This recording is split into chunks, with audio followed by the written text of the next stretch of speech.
Uma pesquisa nos Estados Unidos chegou à seguinte conclusão. Você pode achar até engraçado, mas 91% dos americanos mentem em coisas triviais. Quando eu pensei em 91% de americanos, eu pensei, quanto será por cento dos brasileiros, né? 91% dos americanos mentem em coisas triviais. Exemplo, nossa, essa comida estava muito boa. Quando você vai comer na casa de uma pessoa. Por exemplo, eu fui certa vez em Goiás. Em Goiás, eu não sei se vocês sabem, os goianos amam o quê? Piqui.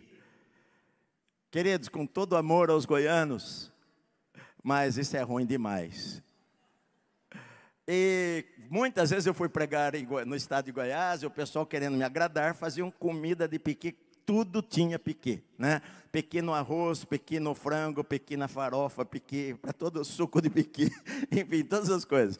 E praise the Lord, graças a Deus ninguém nunca me perguntou o almoço estava bom, porque a maior parte das pessoas ganha um pedaço de bolo, um doce, o almoço estava bom, e a pessoa fala, estava ótimo. Eu penso, nossa, nem o meu cachorro consegue comer isso aqui. Enfim, as pessoas mentem coisas às vezes triviais, né? Nossa, como você emagreceu, como você está bem, nossa, você está lindo, você está linda. E às vezes não é bem exatamente aquilo lá, né? Eles descobriram o seguinte, os homens mentem mais do que as mulheres. Não sei se é verdade. Os jovens mentem mais do que os velhos. E os pobres mentem mais do que os ricos. Bom, por que eu estou dizendo isso daqui? Porque esse texto aqui vai tratar disto, da fidelidade da verdade de Deus, de que Deus, Ele cumpre aquilo que Ele fala. A Bíblia diz assim, que Deus, Ele fala assim, o Senhor não é homem para mentir, e nem filho do homem para se arrepender. Aquilo que Deus falou é aquilo que Ele vai fazer. E Paulo vai justificar e vai falar isso daqui, que o problema dos judeus foi que eles quiseram ser salvos pelas obras. Vocês lembram que eu estava falando, Paulo está falando sobre justificação pela fé.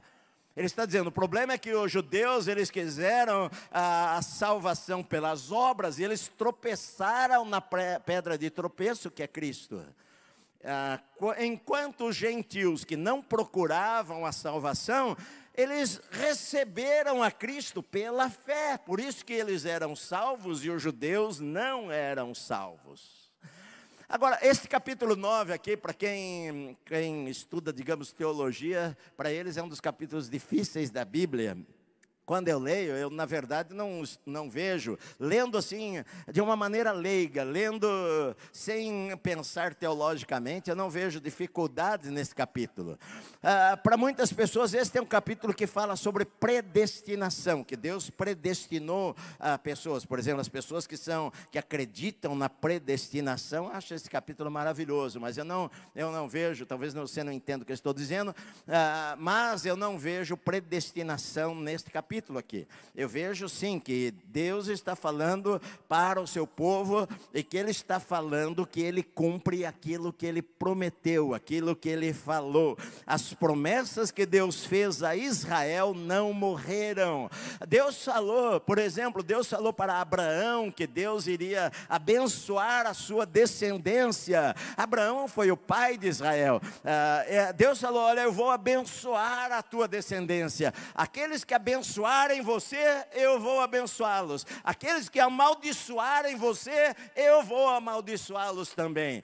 E Deus não esqueceu das suas promessas. Mas a grande maioria dos judeus hoje no mundo todo, eles não acreditam que Jesus seja o Messias. Eles estão esperando o Messias. Alguns acreditam até, os mais céticos, por exemplo, os não religiosos, muitos deles acreditam que Israel, na verdade, é o Messias. Que a própria nação de Israel seria o Messias. Agora, os religiosos não, eles acreditam que vai vir um libertador de Israel, será uma pessoa, será o Messias, o ungido de Deus, e que ainda não veio, mas vai vir, e eles estão esperando o Messias.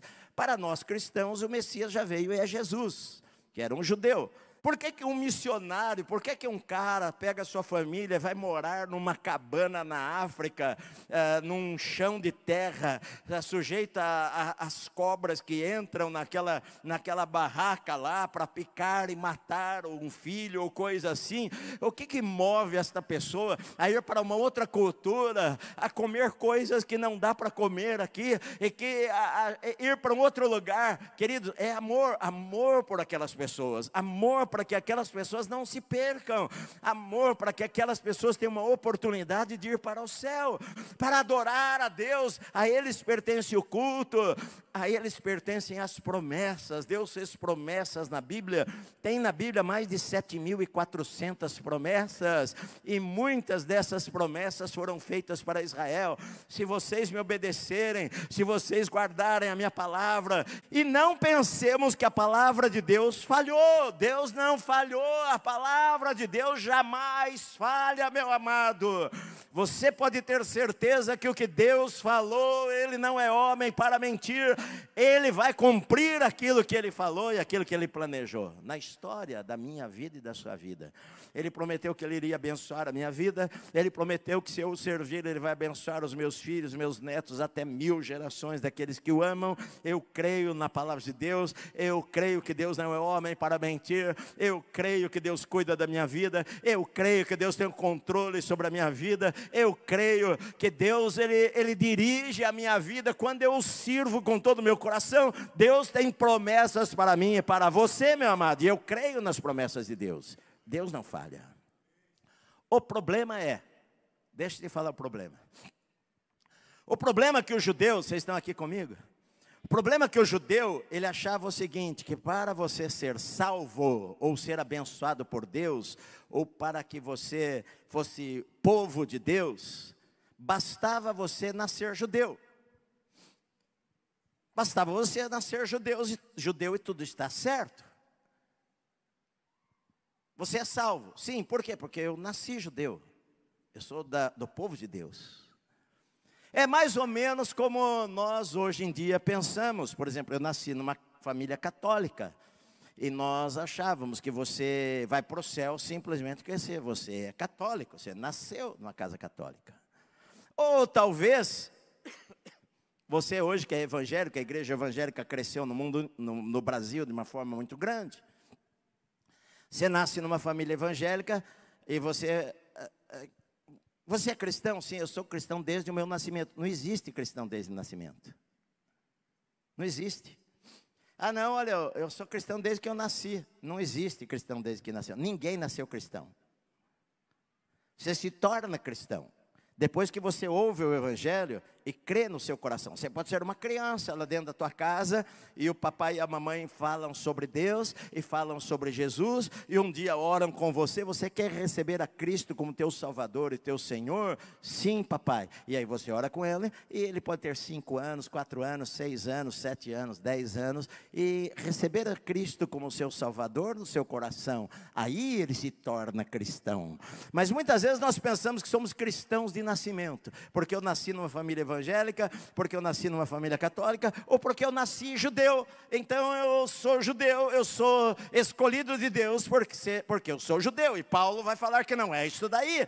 Ele vai usar depois aqui, que eu vou falar a semana que vem sobre a soberania de Deus, mas ele vai falar até de Isaías, que diz assim, olha, o remanescente será salvo, um grupo de pessoas será salvo. E é o que Paulo fala aqui, olha só, no versículo 7, não pensemos que a palavra de Deus falhou, porque nem todos os de Israel são de fato os israelitas, nem todos. Não é porque você nasceu filho de Abraão que você é filho da promessa. Ele diz o seguinte, olha, nem por serem descendentes de Abraão são todos filhos, pelo contrário, por meio de Isaque será chamada a sua descendência. Se você falar isso para um judeu, ele vai falar, é verdade.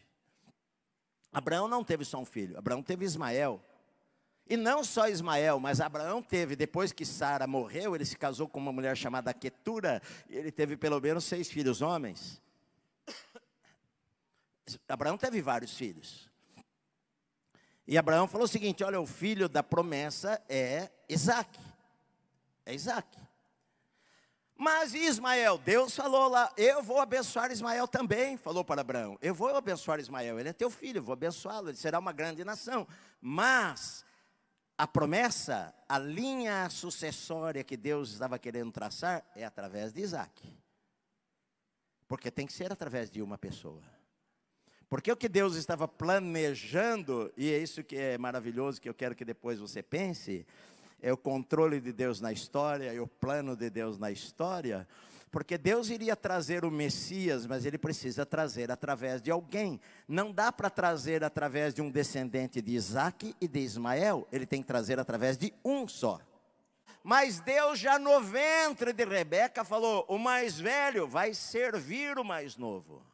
Deus já havia feito uma escolha. E as pessoas ficam confusas com isso daí. Por que que Deus faz escolhas? E aí, então, vem as pessoas que acreditam na predestinação e falam o seguinte, Deus escolheu este para ser salvo e este para não ser salvo. Isso não existe.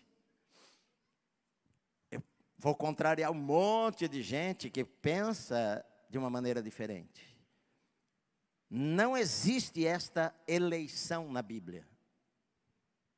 De que Deus falou o seguinte, este vai para o céu, este vai para o inferno. Não fui com a tua cara. Não gosto de você.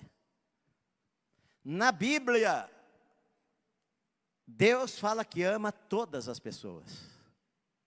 Deus ama todos. E Paulo ele fala que Deus quer que todos sejam salvos. Todos sejam salvos. Jesus morreu para que todos, todo aquele que nele crê não pereça, mas tenha vida eterna. Não existe isso de, Deus foi com a minha cara, eu sou salvo. Eu sou dos eleitos que vão para o céu. Você não, você é um eleito para ir para o inferno. Não, mas eu quero para o céu. Não, mas não foi eleito. Não é assim que Deus faz as coisas. Porque, como são as escolhas de Deus? Deixa eu continuar aqui, olha só. Por esse tempo, e não isto aconteceu somente com ela, mas também com Rebeca, ao conceber de um só, de Isaac, o nosso pai. E os gêmeos ainda não eram nascidos, nem tinham feito bem ou mal, para que o propósito de Deus, quanto à eleição, o chamamento prevalecesse, não por obras, mas por aquele que chama. Quando lhe foi dito a Rebeca, o mais velho será servo do mais moço, como está escrito, amei a Jacó, porém odiei ou desprezei a Esaú. Primeira coisa, eleição, chamado, escolha de Deus. Deus escolhe pessoas, sim, é verdade. Deus chama pessoas antes delas nascerem, como aconteceu com Jacó, que fala assim, olha, ele não precisou fazer nada, mas eu chamei. E eu já disse antes de nascer, o mais velho servirá ao mais jovem, porque Deus tem planos. Olha só, para que o propósito de Deus quanto à eleição prevalecesse, Deus tinha um propósito em fazer a eleição. Israel perdeu, na verdade, esse propósito. Esqueceu-se desse propósito. Sabe qual era o plano de Deus? E Deus separa pessoas para isso. Por exemplo, eu sei, Deus me chamou, eu sei disso daí. Deus me chamou antes de eu nascer. Eu sei disso daí no meu coração. Antes de eu nascer, Deus me chamou para pregar o Evangelho. Antes de você nascer, Deus planejou alguma coisa, teve um propósito para a sua vida. Antes de você nascer, antes de seu pai conhecer tua mãe, Deus já sabia quem você era e chamou você para alguma coisa. Isso não me faz, se Deus me chamou para ser pastor, e Deus chamou você para fazer uma outra coisa, isso não me faz melhor ou diferente de você. Ou de que Deus me amou mais do que amou você. Não, porque ser pregador é maravilhoso. Então Deus amou o Edson e não me amou como amou o Edson. Não, Deus tem um propósito para cada coisa. Ele chama pessoas para cumprir aquele propósito. Qual era o propósito de Deus com Israel? Deus tem um propósito em salvar toda a humanidade. Deus chamou Abraão do meio da idolatria da Babilônia, do meio de centenas de deuses da Babilônia. Havia lá um homem chamado Abraão que desejava conhecer a Deus, e Deus chamou, e separou o seu filho Isaque, e separou a Jacó, e falou: eu vou abençoar a Jacó, e ele vai ser uma grande nação. E ali nasceram os seus filhos, e surgiu a nação de Israel. E Deus falou: este é o meu povo separado. Mas qual era o objetivo de Deus em separar a Israel? Era que Israel abençoasse. Em ti serão abençoadas todas as nações. O propósito de Deus é que Israel fosse uma nação de pregadores, de levar a Deus para os outros povos, de levar a presença de Deus que eles tinham para outras nações.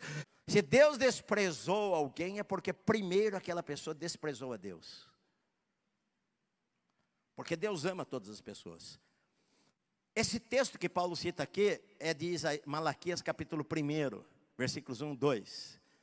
Malaquias escreveu isso 1000 anos depois de Esaú e Jacó. Não há nada no livro de Gênesis que fala que Deus odiou a Jacó. Não há nada no livro de Gênesis que fala que quando os gêmeos nasceram, Deus simplesmente falou: olha, o mais velho vai servir ao mais jovem. Deus falou: eu tenho um plano diferente para o mais jovem. E na verdade, em vida, Esaú nunca serviu a Jacó. O que aconteceu foi que os descendentes de Esaú, que eram os edomitas, foram escravos de Israel no futuro, serviram a Israel no futuro, porque foram inimigos. Quando Malaquias escreve, ele escreve para os edomitas, descendentes de Esaú, que eram idólatras, que tinham outros deuses, que eram inimigos de Israel, que eram inimigos do povo de Deus, que não ligavam para as coisas de Deus, que odiavam a Deus, e Deus os desprezou, e Deus odiou o pecado dos edomitas, e Deus fala lá, e Malaquias fala: olha, Deus diz assim: eu amei a Jacó, e eu odiei a Esaú. O ultra calvinismo diz o seguinte: não, se Deus planejou que você vai ser salvo e ponto final. Não precisa nem pregar para você, de alguma maneira você vai ser salvo. Não, Jesus falou para nós pregarmos por todo mundo. Jesus falou isso daí, para nós irmos. Então, todo aquele que crê vai ser salvo. No meu coração, o que eu vejo é o seguinte, meu amado: cada vez eu descanso mais no Senhor, porque eu sirvo a um Deus tremendo, maravilhoso, que controla a história, que antes de nós nascermos já tinha a nossa vida, já conhecia a nossa vida. O que eu posso dizer para você é que você tem que ter um coração correto.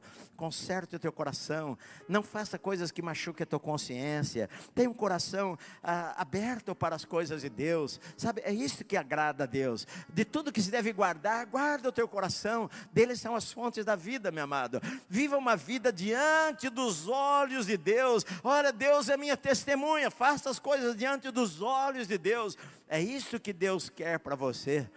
E Deus vai abençoar a tua vida, como prometeu abençoar a Israel, e vai abençoar a Israel. E quando fala do futuro de Israel, no capítulo 11, Paulo fala assim: e então todo Israel será salvo. E nós vamos chegar lá e você vai ver o capítulo 9, 10 e 11 de Romanos, o projeto de Deus para que eu e você, que não ouvimos, que éramos descendentes de gentios, que não tivemos a chance, talvez, no Antigo Testamento de ouvir, hoje nós temos a chance de ouvir, pelo projeto que Deus fez, já que Israel não cumpriu o seu papel. Deus chamou a igreja para levar a glória dele, espalhar a glória dele para todos os confins da terra, para todas as pessoas, para que no céu haja gente de toda tribo, língua, povo e nação, adorando o Criador, o Deus do universo que reina e vive para sempre. Amém, meu amado?